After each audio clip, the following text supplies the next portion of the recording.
Before the crown, before the headlines, before the world called her the people's princess, there was a shy young girl navigating privilege, loss, and quiet loneliness. This is the story of Diana before the palace gates closed behind her.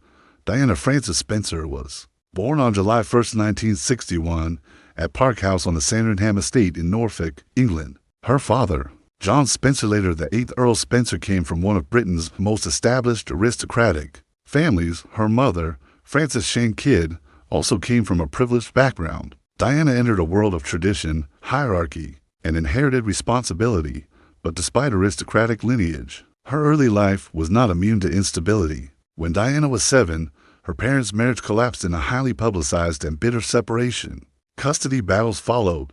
Ultimately, her father was granted custody, an outcome that deeply shaped Diana's emotional landscape.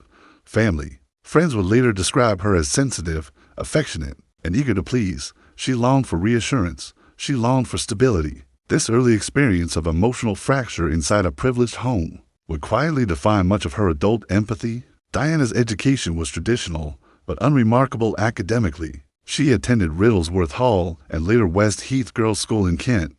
She did not excel in examinations, but she thrived socially. Teachers described her as kind, cooperative, and compassionate. She had a natural warmth that drew others in. She enjoyed music, dance, and caring for younger children. At 16, Diana was sent to Switzerland to finish her education at Institut Open Vitaminet. She left after one term.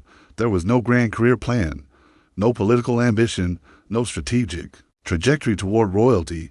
Instead, Diana moved to London in 1978, sharing a flat with friends and taking modest jobs, including working as a nanny and later as a nursery assistant. At the Young England Kindergarten in Pimlico, she valued independence.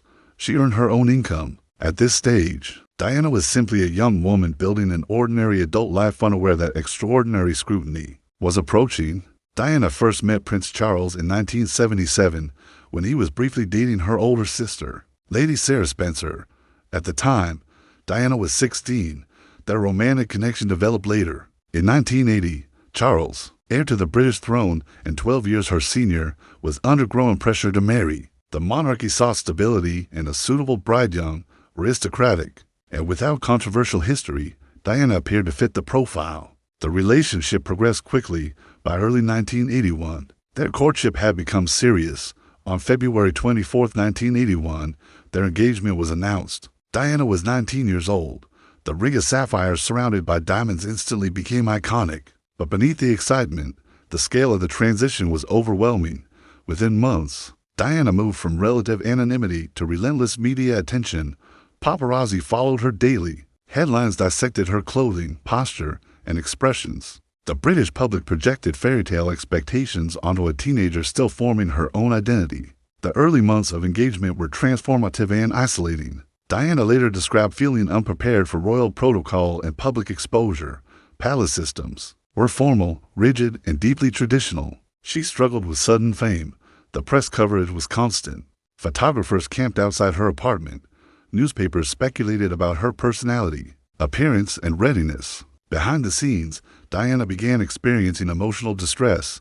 The rapid loss of privacy, combined with institutional expectations, created intense psychological pressure. There was little room for vulnerability in the royal structure, and yet vulnerability was central to who she was.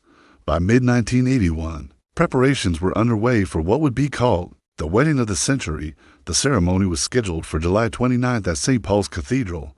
The world watched in anticipation, but this episode ends not at the altar, it ends at the threshold. Diana Spencer, age 20, stood between two lives, one defined by relative freedom, the other defined by global expectation.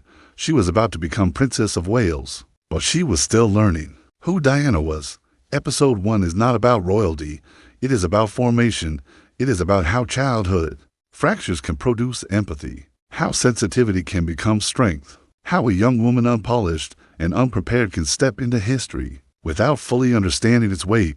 Before she was a symbol, before she was an ICO, and she was simply Diana, and the world was about to change her forever.